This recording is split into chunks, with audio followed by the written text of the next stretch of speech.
नमस्कार मित्रांनो.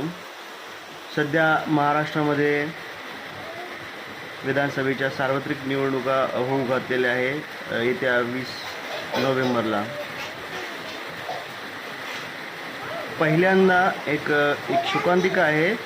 पहिल्यांदा आपल्या महाराष्ट्रामध्ये जे की सर्व पक्षांचे जेव्हा मॅनिफेस्टो घोषणापत्र जे आहेत ते पाहिल्यानंतर पहिल्यांदा शोकांतिका एक वाटत आहे की